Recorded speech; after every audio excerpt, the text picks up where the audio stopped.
దేవుడు మన కాపాడి ఈ దినమున ప్రభువును స్తుతించుటకు దేవుడు గొప్ప భాగ్యాన్ని మనకు దయచేశాడు. అందుని బట్టి దేవునికి వందనస్తులమైన నామ హల్లెలూయా.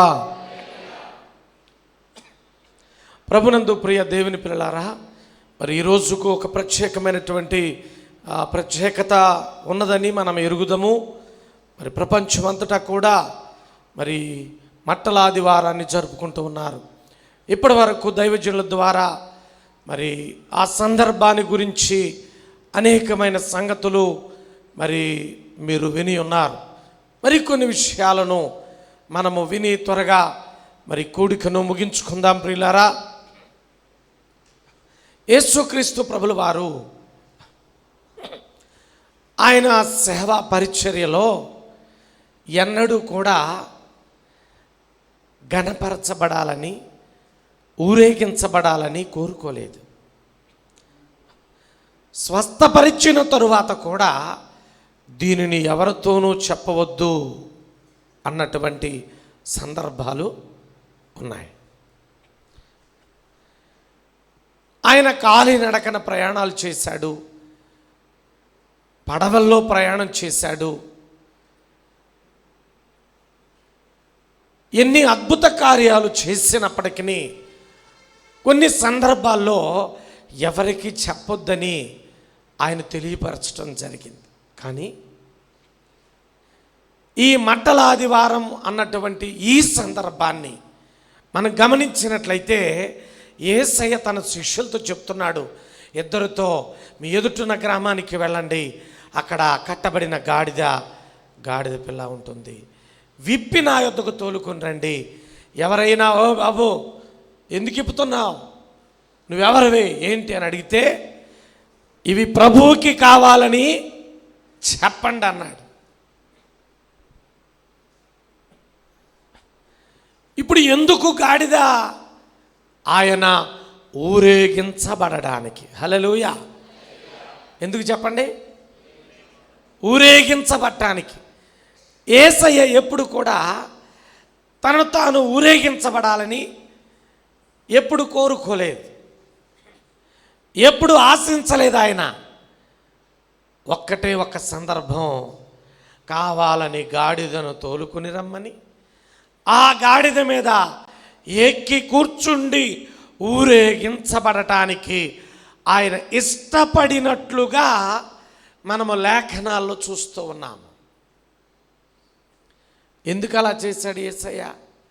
ఎప్పుడు ఊరేగించబడాలని కోరుకోని ప్రభు ఎందుకు ఈ సందర్భంలో ఖచ్చితంగా ఊరేగించబడాలని కోరుకుంటున్నాడంటే అది యేసయ్య యొక్క కోరిక కాదు, యేసయ్య యొక్క ఉద్దేశము, యేసయ్యకున్న ఆశ కాదు. మరి ఎవరికున్న ఆశ అంటే తండ్రి అయిన దేవుడు తన ప్రియ కుమారుడైనటువంటి యేసుక్రీస్తు ప్రభుల వారి ఎడల కలిగి ఉన్నటువంటి తలంపు, నా కుమారుడు ఊరేగించబడాలి. హల్లెలూయా. తండ్రి ఎప్పుడు అనుకున్నాడయ్యా అనంటే క్రీస్తు పుట్టక మునిపే, క్రీస్తు పూర్వము 500 సంవత్సరాలకు ముందే జకరియా ప్రవక్త ద్వారా ప్రవచింపజేశాడు. తన కుమారుడు భారవాహక పశువు పిల్లను ఎక్కి ఊరేగించబడాలన్నటువంటి విషయం. అది జకరియా గ్రంథములో 9వ అధ్యాయములో 9వ వచనములో దేవుడు మాట్లాడించాడు. సియోను నివాసులారా బహుగా సంతోషించండి, యెరూషలేము నివాసులారా ఉల్లాసముగా ఉండండి. నీ రాజు నీతిపరుడును రక్షణ గలవాడును దీనుడునై గాడిదను ఎక్కి నీ యొద్దకు వచ్చుచున్నాడు. హల్లెలూయా. ఎవరు ఉద్దేశించారండి ఊరేగింపు కార్యక్రమాన్ని? ఎవరు ఉద్దేశించారు? యేసయ్య కోరుకున్నట్టుందా? అది యేసయ్య కోరిక కాదు. మత్తయి సువార్తలో 21వ అధ్యాయంలో ఇలాగూ చెప్పబడుతుంది, లేఖనములు నెరవేరునట్లు 21:4 ప్రవక్తల వలన చెప్పబడినది నెరవేరునట్లు ఇది జరిగెను.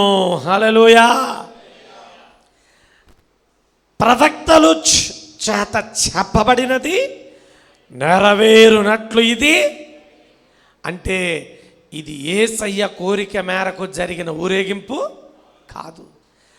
ప్రవక్తలు చెప్పినట్లు, ప్రవక్తల వలన చెప్పబడినది నెరవేరునట్లు ఇది జరిగెను అంటే అర్థం, ప్రవక్తల ద్వారా తండ్రి అయిన దేవుడు పలికించినటువంటి మాట ప్రకారంగా యేసుక్రీస్తు ప్రభుల వారు ఈ ఊరేగింపు కార్యక్రమాన్ని ఎన్నుకోవటం జరిగింది. దేవునికి స్తోత్రం. హల్లెలూయా. ఇంతవరకు దైవజనుడి ద్వారా కొన్ని సంగతులు మనం విన్నాం. నేను అదే సందర్భాన్ని మీకు జ్ఞాపకం చేస్తున్నాను. చాలాసార్లు చెప్పొద్దు ఎవరికని మౌనముగా ఉండి, కొన్నిసార్లు కనబడకుండా దాక్కుని, ఎవరికి కనబడకుండా దాక్కుని తప్పించుకొని పోయినట్టుగా యేసయ్య గురించి ఆయా సందర్భాల్లో రాయబడి ఉంటుంది. ఎవరికి కనబడకుండా దాక్కుని వెళ్ళినట్లు, తప్పించుకొని వెళ్ళినట్లు, కొన్నిసార్లు స్వస్థపరిచి కూడా ఎవరితో చెప్పొద్దని కూడా అన్నాడు. అలాంటి ప్రభు ఇప్పుడు గాడిదను రప్పించి ఎందుకు ఊరేగించబడాలి అని కోరుకుంటున్నాడంటే అది యేసయ్య కోరిక కాదు, తండ్రి తన కుమారుని ఎడల కలిగి ఉన్నటువంటి ఉద్దేశం అది. హల్లెలూయా. ఇక్కడ మనం అర్థం చేసుకోవాల్సింది ఏంటంటే రహస్యముగా ఉండటానికి సమయం ఉంటుంది, రహస్యముగా ఉన్నది బహిర్గతం అవ్వటానికి కూడా సమయం ఉంటుంది. ఒక తల్లి కడుపులో బిడ్డ లోపల ఉండటానికి సమయం ఉంటుంది, బయటకు వచ్చే సమయం కూడా ఉంటుంది. యేసయ్య రహస్యముగా కొన్నిసార్లు కనబడకుండా ఉండడానికి సమయం ఉంది. కానీ తండ్రి ఉద్దేశం ఏంటంటే ఇప్పుడు ఆయన బయటకు రావాలి, యేసయ్య బయటికి రావాలి, ఆయన అందరికీ తెలియాలి, ఆయన నా కుమారుడని తెలియాలి, ఆయన రాజని తెలియాలి. మీరు బాగా అర్థం చేసుకోండి. 2 సందర్భాలు మనం ఆలోచన చేయాలి. స్వస్థపరిచిన తర్వాత ఎవరితో చెప్పొద్దు అన్నాడు యేసయ్య.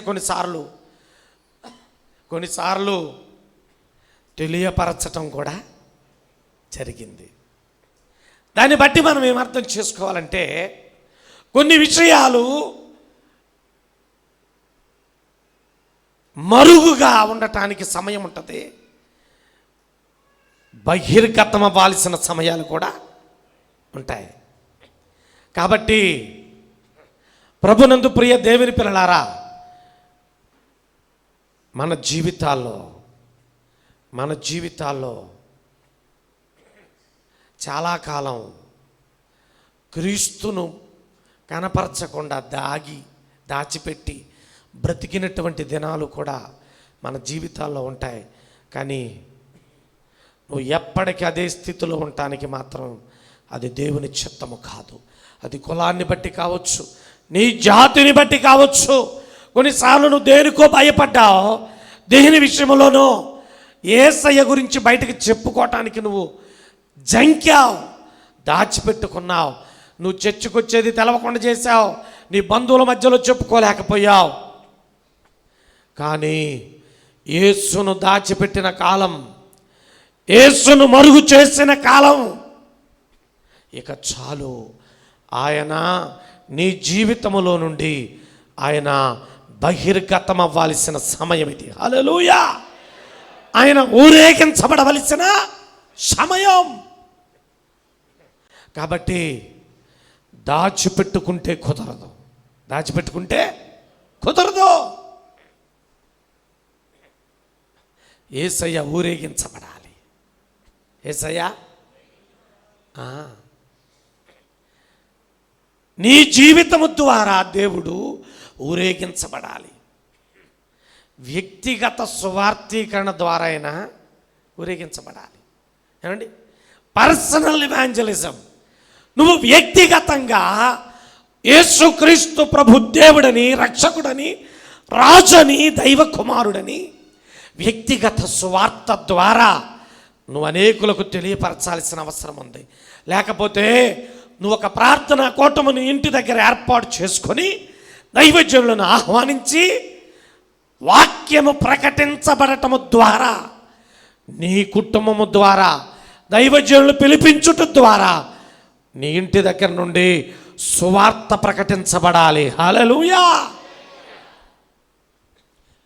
ఇంకా సువార్త సభలు ఏర్పాటు చేస్తున్నప్పుడు ఆ సభలలో పాలు పొందడం, లేక సువార్త సభలు జరుగుతాయి ఎంతో ఖర్చు పెట్టుచున్నప్పుడు నీ వంతుగా, నీ బాధ్యతగా నువ్వు కొంత కానుకను దేవుని సన్నిధిలో సభల నిమిత్తమై నువ్వు సమర్పించటం ద్వారా ఆ సువార్తీకరణలో నువ్వు కూడా పాలిభాగస్తుడవు అవుతావు.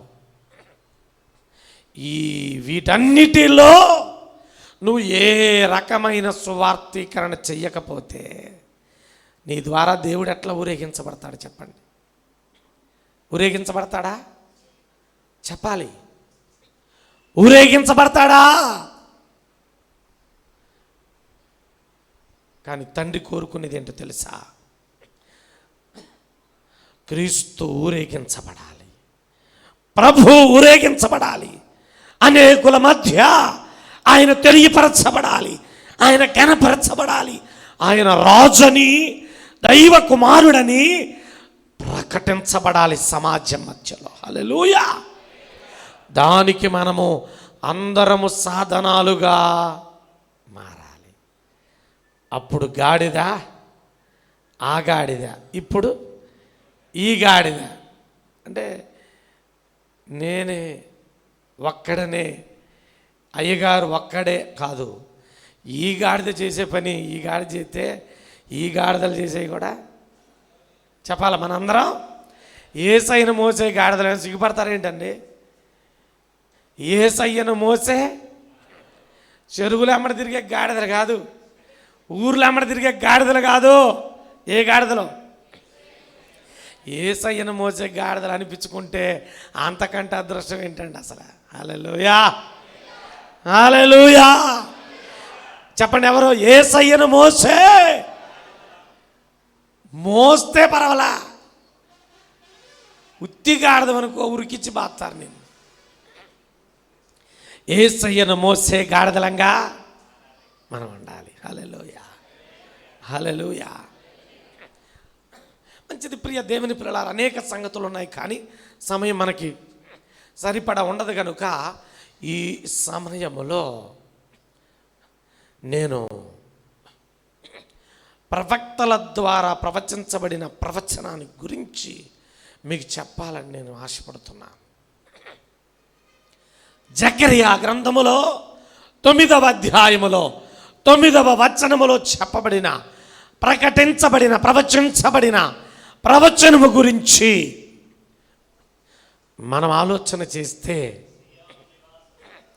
సియోను నివాసులారా బహుగా సంతోషించండి, యెరూషలేము నివాసులారా ఉల్లాసంగా ఉండండి, మీ రాజు వచ్చేస్తున్నాడు, మీ రాజు వచ్చేస్తున్నాడు, మీ రాజు నీతిపరుడు, రక్షణ గలవాడు, దీనుడు. దేవునికి స్తోత్రం. హల్లెలూయా. యెరూషలేము నివాసులతో దేవుడు ప్రవక్త ద్వారా పలికిస్తున్నటువంటి మాటలు. సంతోషించండి, ఆనందించండి, ఉల్లసించండి. ఎందుకో తెలుసా? మీ రాజు మీ దగ్గరికి వచ్చేస్తున్నాడు. హల్లెలూయా! మీ రాజు ఎంతో కాలముగా, ఎన్నో సంవత్సరాలుగా ప్రవక్తల ప్రవచనాల ద్వారా ఎదురు చూశారే. రాజు రాజు మెస్సయ్య రాజు అని. మీ రాజు వచ్చేస్తున్నాడు. మీ రాజు వచ్చేస్తున్నాడు. ఆయన నీతి గలవాడు, రక్షణ గలవాడు, దీనుడు. హల్లెలూయా! ఎవరు రాజు? నీ రాజు వచ్చేస్తున్నాడని చెప్తున్నాడు. ఈరోజు మొదటి విషయం మీకు చెప్పాలనుకుంటున్నాను. అదేమిటంటే నీ రాజు అనే మాట. హల్లెలూయా! చెప్పండి, ఏమిటది? నీ రాజు.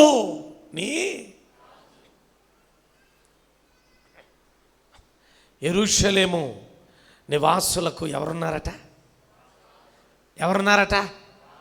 రాజు. రాజు అంటే రాజ్యాన్ని పాలించువాడు, పరిపాలించువాడు, నడిపించువాడు, న్యాయము చేసేవాడు కదా. ఎవరికున్నాడట రాజు? ఎవరికున్నాడు చెప్పండి? సియోను నివాసులారా సంతోషించండి, మీ రాజు వచ్చేస్తున్నాడు. నీ రాజు వస్తున్నాడు.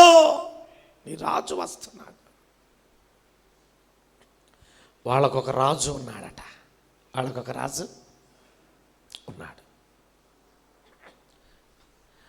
ప్రియ దేవుని పిల్లలారా,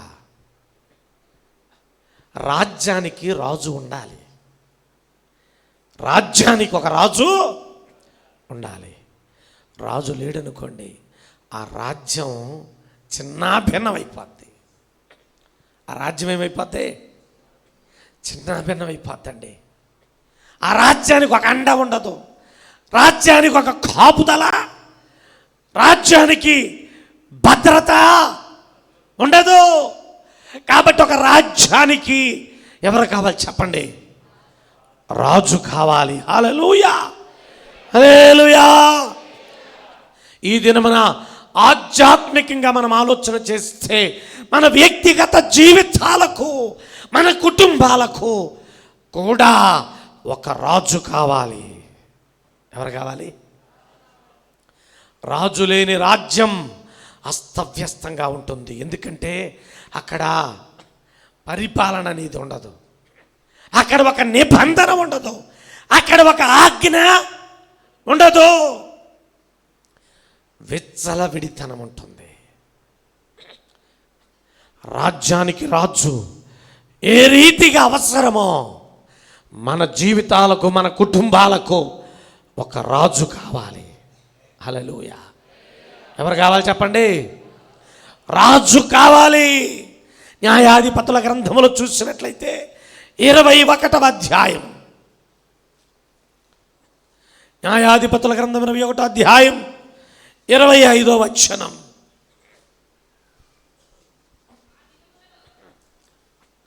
ఆ దినములలో ఇశ్రాయేలుకు రాజు లేడు, ప్రతి వాడును తన ఇష్టానుసారముగా ప్రవర్తించుచూ వచ్చెను. ఆ దినములలో ఇశ్రాయేలుకు ఎవరు లేరు చెప్పండి? ఆ దినములలో ఇశ్రాయేలీలకు రాజు లేడు. కాబట్టి ప్రతి వాడును తన ఇష్టానుసారముగా ప్రవర్తించుచు వచ్చెను. ప్రియులారా, రాజు ఉన్న రాజ్యానికి, రాజు లేని రాజ్యానికి తేడా ఉంటుంది. రాజు ఉన్న కుటుంబానికి, రాజు లేని కుటుంబానికి తేడా ఏంటో తెలుసా? తేడా, ఆ దినములలో ఇజ్రాయేలుకు ఎవరు లేరు కాబట్టి ప్రతివాడు తన తన ఇష్టానుసారముగా, అది రాజు లేని రాజ్యాల బ్రతుకట్లా ఉంటుంది. రాజు లేని కుటుంబాల పరిస్థితులు, రాజు లేని వ్యక్తుల జీవితాలు ఎట్లుంటాయట? ఎవడికి నచ్చినట్టు వాడు బతుకుతాడు. ఇక తన ఇష్టానుసారముగా, ఎందుకంటే వాళ్ళకి రాజు లేడు, వారికి అధికారి లేడు, వారికి నాయకుడు లేడు, ఇక గద్దిచ్చేవాడు లేడు, నియమం చెప్పేవాడు లేడు, నిబంధన చెప్పేవాడు లేడు, ఆజ్ఞాపించేవాడు లేడు. ఆ దినములలో ఇజ్రాయేలుకు రాజు లేడు కాబట్టి జనులు తన ఇష్టానుసారముగా. ఈరోజు నేను మిమ్మల్ని అడుగుతున్నాను, మీకు రాజు ఉన్నాడా? మీ జీవితాలకు ఒక రాజు ఉన్నాడా? ఒక అధికారి ఉన్నాడా? ఒక నాయకుడు ఉన్నాడా?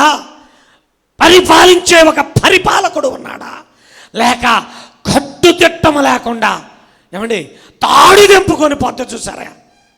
జంతువు తాడు తెంపుకొని పోయిన గేదెలాగా, ఒక పశువులాగా నీ జీవితం ఒకవేళ ఉంటుందేమో. తాడు తెంపుకొని పోయిన దానికి అడ్డదిడ్డంగా తిరుగుతుంది కదా. అని అందరూ తెలుసు కదా. పలుపు తెంపుకొని పోయింది అనుకోండి గేదె, ఇక దానికి అడ్డం ఏమైనా ఉంటుందా? ఏమండి ఉంటుందా?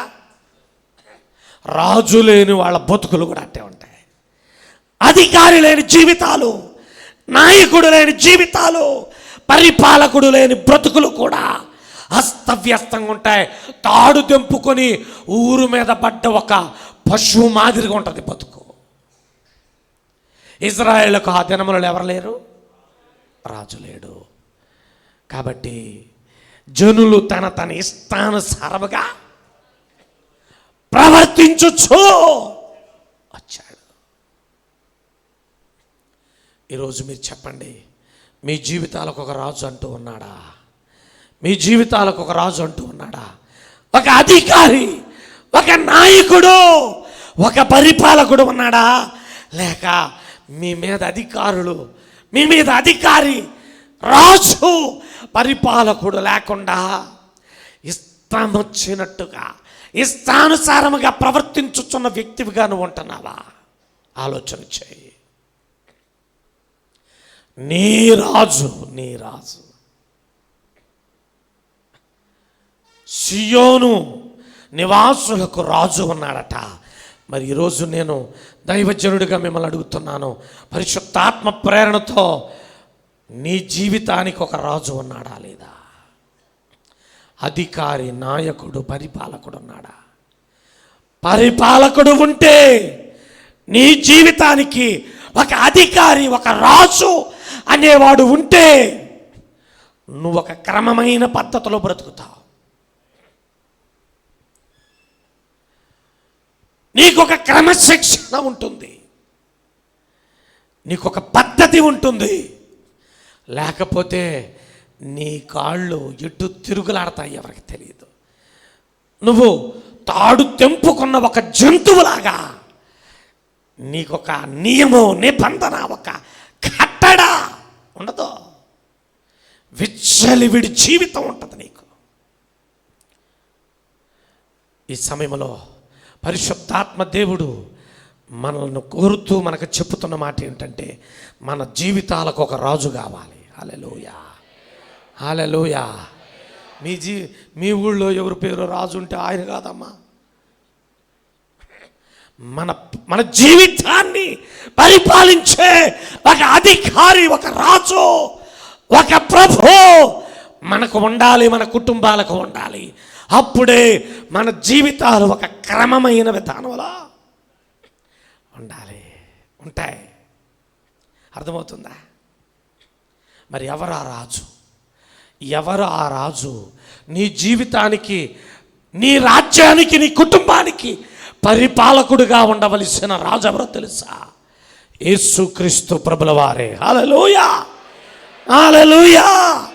యేసుక్రీస్తు ప్రభుల వారు నీ కుటుంబానికి, నీ జీవితానికి, నీ రాజ్యానికి రాజుగా ఉంటే ఇక నీ ఇష్టం వచ్చినట్లు నువ్వు బ్రతకవు, ఆయన ఇష్టానికి లోబడి బ్రతుకుతావు. అప్పుడు ఆయన ఆజ్ఞలలో, ఆయన అడుగు జాడలలో, ఆయన నియమించిన నియమ నిబంధనలు మనం బ్రతికితే రాజ్యం సుభిక్షంగా ఉంటుంది. మీకు చెప్తున్నాను, ఇంకా ఏ రాజు నీ జీవితంలోనికి వచ్చినా నీకు ఆ క్షేమం ఉండదు. ఎటువంటి రాజు క్రీస్తు కాకుండా ఇంకెవరైనా రాజుగా నీ జీవితంలో పరిపాలన చేస్తే, యేసుక్రీస్తు ప్రభు కాకుండా ఇంకెవడైనా రాజుగా నిన్ను ఏళ్తుంటే, నిన్ను పరిపాలిస్తుంటే నీ జీవితానికి క్షేమం ఉండదు, నీ కుటుంబానికి క్షేమం, నీ కుటుంబం, నీ రాజ్యం, నీ జీవితం క్షేమంగా ఆశీర్వాదకరంగా ఉండాలంటే నీకు ఉండవలసిన రాజు వేరెవ్వరో కాదు, యేసుక్రీస్తు ప్రభువే. హల్లెలూయా, హల్లెలూయా. లోకం పుట్టినది మొదలుకొని ప్రపంచాన్ని పరిపాలించిన రాజులు చాలామంది ఉన్నారు. కానీ ఈ రాజు లాంటి రాజు ఎవరా? లేరు. ఈ రాజు వంటి రాజు ఎవరు లేరు. ఈ రాజు ఎటువంటి వాడంటే నీ రాజు. అక్కడ నీ రాజు అన్నారా? ఆ రాజే మన రాజు. ఆయన ఎట్లాంటి వాడట? మన రాజు ఎట్లాంటి వాడట? నీతి గలవాడు. చెప్పండి, మళ్ళీ చెప్పండి అందరూ. మన రాజు ఎలాంటి వాడట? యేసుక్రీస్తు ప్రభు అనబడుచున్నటువంటి రాజు ఎట్లాంటి వాడట? నీతి గలవాడు, నీతి గలవాడు. అవును, నీతిమంతుడు. ఎట్లాంటి ఆయన? పిలాతు యేసుక్రీస్తు ప్రభుల వారికి తీర్పు తీర్చుచున్న సమయంలో ఆయన భార్య చెబుతుంది, అయ్యా, వాడు ఆయనతో చెబుతుంది. పిలాతు గవర్నర్ తీర్పు తీర్చుచున్నాడు, యేసు ప్రభుకి ఒకవేళ ఏదైనా అన్యాయపు తీర్పు తీర్చుతాడేమో, ఏం చేస్తాడో అని చెప్పి భయపడిపోయి పిలాతు భార్య చెప్తుంది పిలాతుతో, అయ్యా, ఆ నీతిమంతుని జోలికే పోవద్దు. రాత్రి కలలో నేను ఆయన గురించి ఎంతో బాధపడ్డాను. హల్లెలూయా. ఎట్లాంటి వాడట? మన రాజు ఎలాంటి వాడు చెప్పండి? మన యేసయ్య ఎలాంటి వాడు చెప్పండి? ఆయన నీతిమంతుడు. ఆ నీతిమంతుని జోలికి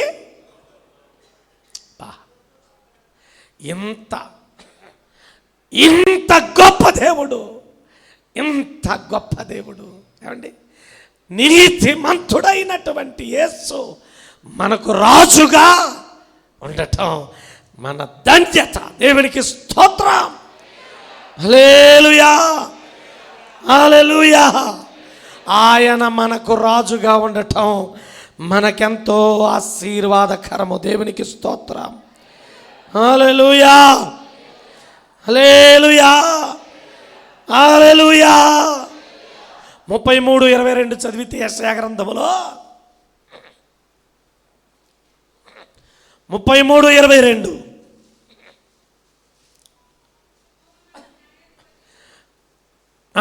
యెహోవా మనకు న్యాయాధిపతి, మనకు శాసనకర్త. అది యెహోవా మనకు రాజు. ఆయన మనలను రక్షించును. హల్లెలూయా. ఈ రాజు ఎవరి జీవితాలకు రాజుగా ఉంటాడో వారి జీవితాలు రక్షించబడతాయి, వారి జీవితాలు ఆశీర్వాదకరంగా ఉంటాయి. మరి నీ జీవితానికి రాజు ఎవరు చెప్పు? ఇలాంటి రాజు ఈ లోకములో ఎక్కడా లేరండి, ఎక్కడా లేరు. ఎట్లాంటి రాజు అంటేనా నీతి గలవాడు. ఎట్లాంటి వాడు? ఈ రాజు ఎలాంటి వాడట మీకు చెప్తాను చూడండి. త్వరగా చెప్పేసి ముగించేస్తాను. యెషయా గ్రంథం 11వ అధ్యాయం 3-4 వచనం చూద్దాం. యెహోవా భయం అతనికి ఇంపైన సువాసనగా ఉండును, కంటి చూపును బట్టి అతడు తీర్పు తీర్చడు, తాను వినుదానిని బట్టి విమర్శ చేయడు, నీతిని బట్టి ఈ రాజు నీతిని బట్టి తీర్పు తీరుస్తాడు. హల్లెలూయా, హల్లెలూయా. ఎటువంటి వాడట నీ రాజు? మన రాజు ఎటువంటి వాడట? నీతిమంతుడు. జకర్యా చెప్పాడు కదా, నీతి గలవాడు. చెప్పలేదా? జకర్యా ప్రవక్త ద్వారా చెప్పబడింది కదా, నీతి గలవాడని. ఇక్కడ ఏమంటున్నారు? నీతిని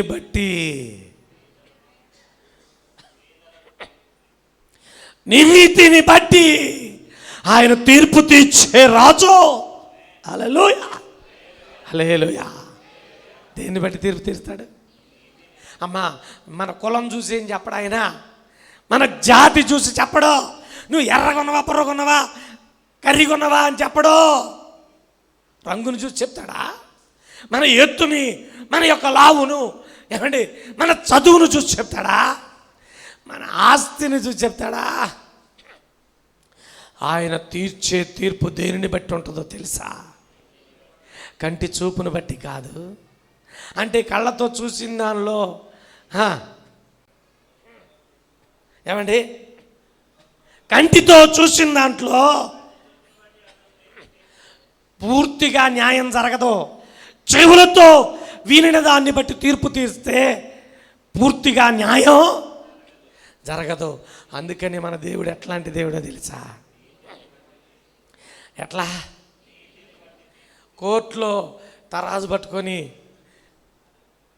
ఒక బొమ్మ ఉంటుంది చూసారా, కళ్ళకి గంతలు, తరాజు మాత్రం మంచిగా సమానంగా తూకం ఉంటుంది.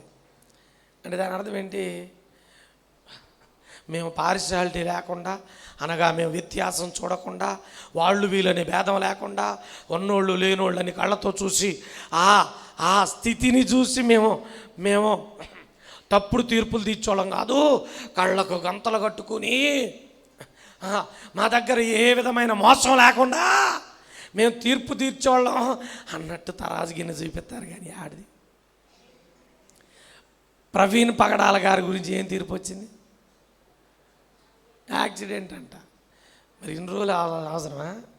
తెల్లారిపోతుడు చెప్పొచ్చు, ఆడ ఎరగదీసింది ఏం లేదు. తెల్లారిపోతుడు చెప్పొచ్చు. హత్య అనడానికి ఎన్నో కారణాలు కనబడుతున్నాయి, ఎన్నో రుజువులు కనబడుతున్నాయి. కానీ వాటి గురించి నోరెత్తునోడే తరాజు పట్టుకొని కళ్ళకి గంతలు కడితే న్యాయం జరిగిపోద్ది అనుకుంటున్నారేమో. ఈ లోకములో రాజులు కంటి చూపును బట్టి, విని దానిని బట్టి వ్యత్యాసాలుగా తీర్పు తీర్చేవాళ్ళుగా ఉంటున్నారు. కానీ దేవాతి దేవుడు, ఆ ప్రభు ఎటువంటి వాడట? నీ రాజు నీతి గలవాడు, నీతిని బట్టి తీర్పు. మీరు అనుకోవచ్చు, మరి యేసయ్య తీర్పు తీర్చొచ్చుగా, మరి ఎందుకు అట్ట చేసిండు? మీకు ఒక విషయం చెప్పనా? హతసాక్షుల చిందించిన రక్తం సంఘానికి విత్తనమని చెప్పబడుతుంది. హల్లెలూయా, హల్లెలూయా. హతసాక్షులుగా చిందించబడిన వారి రక్తం సంఘానికే. మీరు అనుకుంటున్నారేమో, ప్రవీణ్ పగడాల గారు చచ్చిపోతే దేవుడు ఏం చూసుకుంటా ఆయన ఏం న్యాయం చేశాడని. మీకు ఒకటి తెలుసా?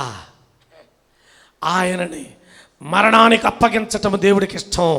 ఆయన మరణించటం కూడా ఆ దైవజనుడికి ఇష్టం. ఎందుకో తెలుసా? ఆయన మరణము ద్వారా అనేక మంది క్రీస్తు కొరకు అనేక మంది నిలబడాల్సిన వాళ్ళు ఎంతోమంది ఉన్నారు. దాని కొరకు దేవుడు ఆయనను ఎన్నుకున్నాడంతే. దేవునికి స్తోత్రం. హల్లెలూయా, హల్లెలూయా. ప్రభునందు ప్రియులారా, చాలామంది అనుకుంటారు కాపాడొచ్చుగా దేవుడు. కాపాడ్డం వాళ్ళు చంపుతుంటే ఎందుకు దేవుడు ఊరుకుంటాడు. మీకు తెలుసా యేసు ప్రభువుకి ఎంతమంది శిష్యులు? 12 మంది. వాళ్ళు ముసలోళ్ళై చచ్చిపోయారు అనుకుంటున్నారా? ఒక్కొక్కళ్ళు హతసాక్షులు అయ్యారు ప్రభు కోసం. హల్లెలూయా. అంటే సువార్త కోసం వాళ్ళు బలి అవ్వటం జరిగింది. పొడవబడ్డారు, శిరఛేదనము చేయబడ్డారు, అగ్నికి ఆహుతి. మరి కాపాడొచ్చుగా దేవుడు. ఎందుకు కాపాడలేదు తెలుసా? ఆ రోజున వాళ్ళు జీవితాలు అర్పించబట్టే ఈరోజు ఈ మాత్రమైన మనం రక్షించబడ్డాం. దేవునికి స్తోత్రం. హల్లెలూయా. నేను చెప్తున్న మాట ఏమిటంటే, ఆయన చనిపోయాడు, ఎవరో చంపారు. వాళ్ళు ఎవరు చంపినా మరి దేవుడు ఎందుకు కాపాడలేదంటే, కాపాడ్డం ఆయనకిష్టమైంది. ఆయన నామము నిమిత్తం, ఆయన తన నామము నిమిత్తం అతని ప్రాణము పోవటానికి దేవుడు అంగీకరించాడు. ఆ భక్తుడు కూడా అంగీకరించాడు. దేవునికి స్తోత్రం. హల్లెలూయా. కాపాడలేక కాదు, న్యాయం చెయ్యలేక. మరి ఆయన్ని తప్పించి అందరం తప్పితే ఇక హతసాక్షులు ఎవరున్నారు? హతసాక్షులు అంటే అర్థం తెలుసుద్దా? అప్పుడు నీకు హతసాక్షులు అంటే అర్థం తెలుసుద్దా? ఆయన అట్లా మాట్లాడకుండా ఉంటే బాగుండేదండి. ఆయన అట్లా మాట్లాడకుండా ఉంటే ఆయన గ్రంథాల్లో ఉన్నదే చెప్పాడు. కొంతమంది అంటారు పెద్దోళ్ళు, ఉన్న మాట చెబితే ఊరికి దూరం. ఏమైనా అబద్ధం ఆడా? ఏముందో అదే చెప్పాడు. కానీ సహించుకోలేని, ఓర్చుకోలేని వాడు. ఒకవేళ అతన్ని హతమార్చి ఉండొచ్చును. కానీ ప్రియమైన దేవుని పిల్లలారా గమనించండి, సత్యం ఎవరో ఒకరి ద్వారా బయటపడాల్సిందే. హల్లెలూయా. నువ్వు నోరు మూసుకొని నేను నోరు మూసుకుంటే రాళ్ళు చెప్పండి ఎవరు? అది. దేవునికి స్తోత్రం. హల్లెలూయా. అవును ప్రియులారా, సత్యాన్ని దేవుడు బయటకు తీసుకొస్తాడు.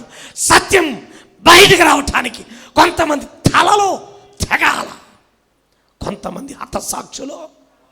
నువ్వు నేను దాచిపెట్టుకొని కాపాడుకుంటూ స్వార్థంతో క్రీస్తును ఊరేగించలేని మన ద్వారా ఆ దేవుడికి మహిమ వస్తుందా చెప్పండి? క్రీస్తును ఊరేగించలేని మన ద్వారా దేవుడికి మహిమ వస్తుందా? ఈ రోజున సత్యం ప్రపంచానికి ఆ దైవజనుడి ద్వారా ప్రకటించబడి చచ్చిపోయాడు ఆయన. ఆయన సువార్త ప్రపంచానికి వెల్లడి చేశాడు. దేవునికి స్తోత్రం. హల్లెలూయా, హల్లెలూయా. అవును ప్రియులారా,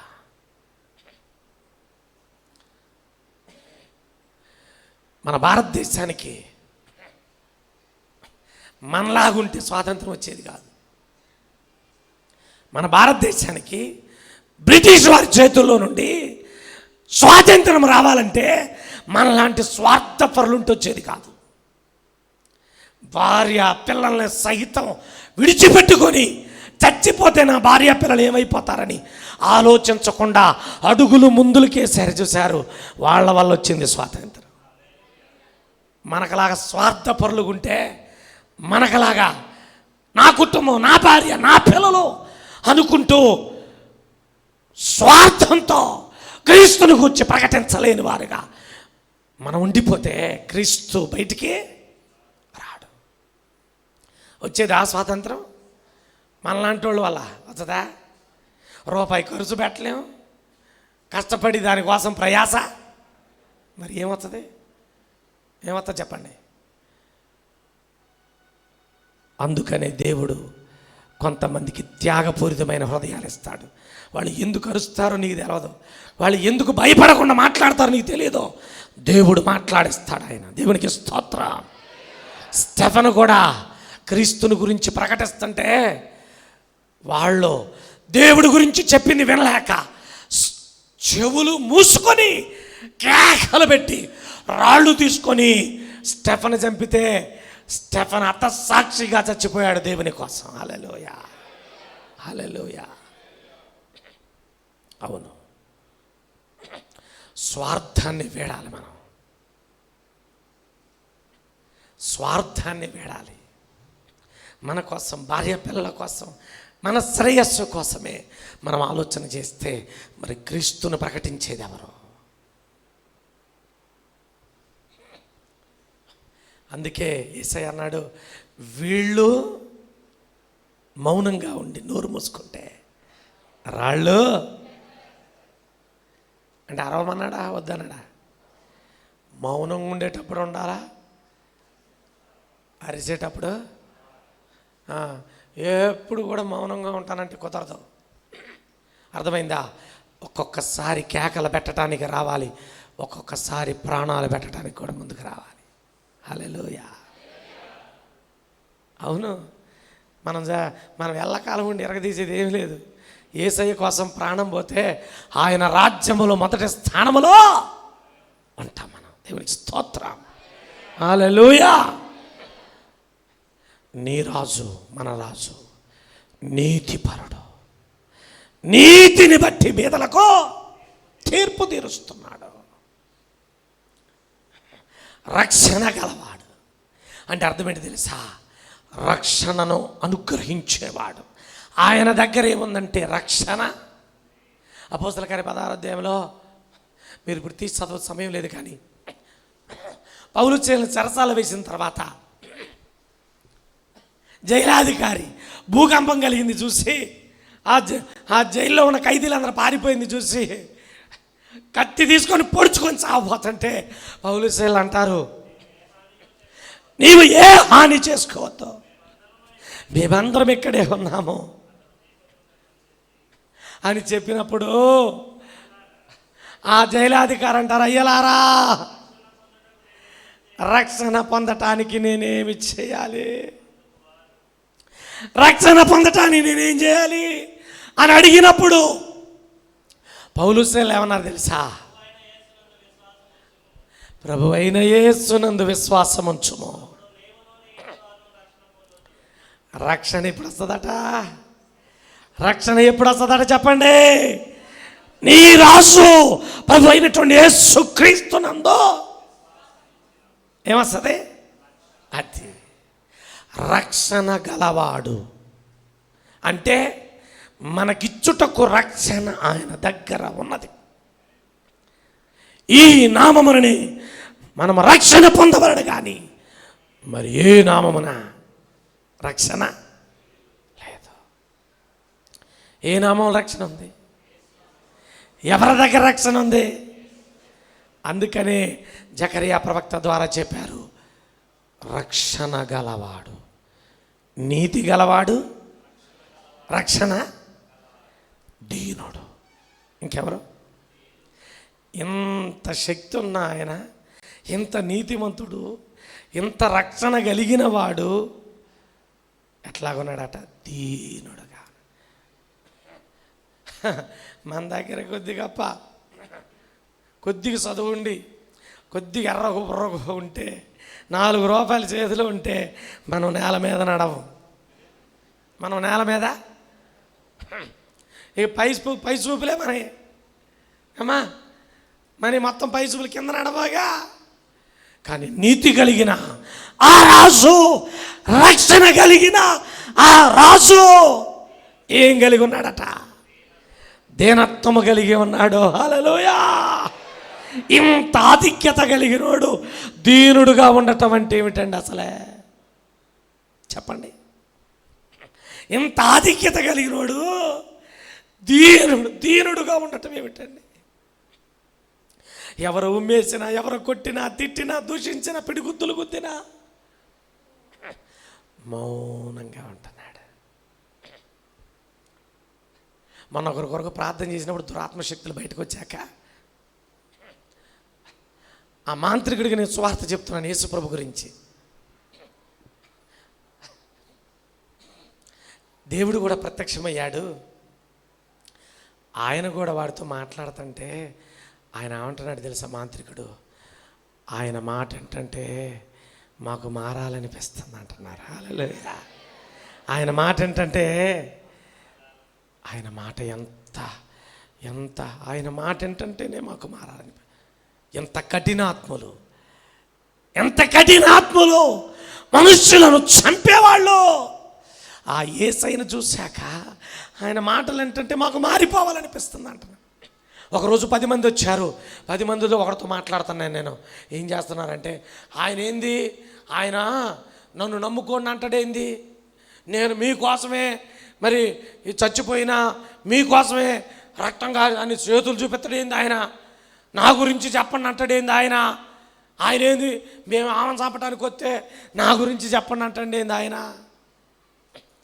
అని ఆ 10 మందిలో ఒకడు అంటంటే నేనన్నా ఏం చేస్తున్నాడు దేవుడు అని అంటే అంచి చెబుతాండి, ఎట్లా మీకోసమే నేను ప్రాణం పెట్టినా, ఇగో నా చేతులు చూడండి, ఇగో రక్తం చూడండి అంటాడు. ఆయన గురించి మేము చెప్పాలంట. మేము ఆమెను చంపడానికి వస్తే నేను ఆయన గురించి చెప్పాలంట అని అన్నాడు. మరి అందరు వింటున్నారంటే వింటమేంది, మేము 10 మంది వస్తే 4 ఏడుస్తున్నారు ఆయన చూసి అంటాడు. మేము 10 మంది వచ్చినాం కదా, అందులో 4 ఏడుస్తున్నారు అంటున్నాడు. ఎవరు ఏడ్చేది? మాంత్రికులు యేసయ్యను చూసి ఆయన స్థితిని, ఆయన మాటలు విని ఏడుస్తున్నారట. 4 ఏడుస్తున్నారు.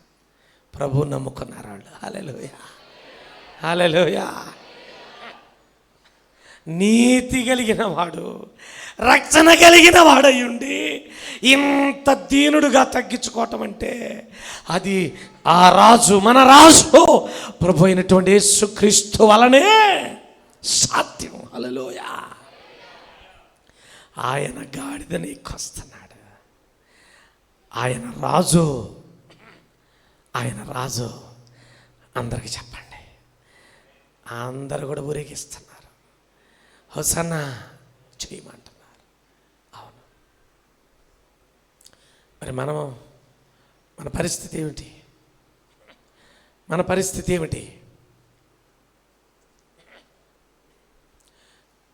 నీ రాజు ప్రభువేనా?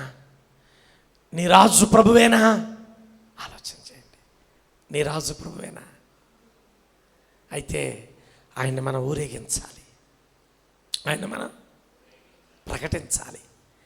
చెప్పనంతకాలం చెప్పకుండా ఉండిపోయావు నోరు మూసుకొని, కానీ నోరు తెరవబడాలి. నువ్వు ఊరేగించాలి. నీ బ్రతుకు మూలముగా నీ బ్రతుకు మూలంగా ఆయన రాజని, దేవుడని, దైవ కుమారుడని ప్రకటన చేయాలి. చేద్దామా? ఈరోజు ఒక్కరోజు చేయటం కాదమ్మా, మన జీవితాల్లో నుండి ప్రతిదినము ఆయనను ఊరేగించాలి. అనేకులకు క్రీస్తును కనపరచాలి, ఆయనను మహిమపరచాలి. ఆయన రాజని, దేవుడని, దైవ కుమారుడని ప్రకటించాలి. చేద్దామా? ప్రార్థన చేద్దామా? తలవంచండి, ప్రార్థన చేసుకుందాం. హల్లెలూయా, హల్లెలూయా, హల్లెలూయా. ప్రార్థన చేసుకుందాం. ఇంతవరకు వాక్యములో నుండి దేవాతి దేవుడు మనందరితో మాట్లాడి ఉన్నాడని నమ్మిన మనందరూ ఒకసారి దేవునికి స్తోత్రం చెబుదాం. హల్లెలూయా, హల్లెలూయా. స్తుతి స్తుతి స్తుతి స్తుతి స్తుతి స్తోత్రం స్తోత్రం స్తోత్రం స్తోత్రం స్తోత్రం. Praise the Lord. ప్రార్థన చేసుకుందాం. మహాపరిశుద్ధుడు అయిన మా ప్రియ పరలోకపు తండ్రి, నీ ఘనమైన నామమునకు స్తోత్రం. ఇంతవరకు వాక్యములో నుండి మీరు మాతో మాట్లాడారు నాయన, మాతో మాట్లాడారు అయ్యా. చాలామందిగా మాకు రాజు లేకుండా, అధికారం లేకుండా, నాయకుడు లేకుండా, పరిపాలకుడు లేకుండా బ్రతుకుతున్నాం. పరిపాలకుడు లేని జీవితాలు అస్తవ్యస్తమని, రాజు లేనందున జనులు తమ ఇష్టానుసారముగా ప్రవర్తిస్తున్నారు. లేఖనం ద్వారా మాకు నేర్పించారు, తెలియపరిచారు అయ్యా. మేము కోరుకుంటున్నాము, నీవే మాకు రాజు, నీవే నా రాజు. నా రాజునైనా, నా నాయకుడవు, పరిపాలకుడవు అయ్యా, నీకు లోబడతాను, నీ మాట వింటాను నాయనా, నీ రాజ్య వారసునిగా బ్రతుకుతానయ్యా. మీరు మాకు రాజుగా ఉండండి అయ్యా. నీతి గలవాడవు, రక్షణ గలవాడవు, దీనుడవు నాయన అయ్యుండి మా కోసం వచ్చావు. కృతజ్ఞతాస్తుతులు, నిన్ను ఊరేగించే కృప మాకిచ్చావు తండ్రి. ఆయా ఆ అవకాశాన్ని మేము సద్వినియోగం చేసుకునే భాగ్యం మాకు దయచేయి. వెతబడిన వాక్యం అందరి హృదయాల్లో నూరంతులుగా ఫలింపచేసి ఘనత మహిమా ప్రభావములు పొందుకొనమని యేసు పరిశుద్ధ నామములో అడిగి వేడుకొనుచున్నాము తండ్రి. ఆమేన్.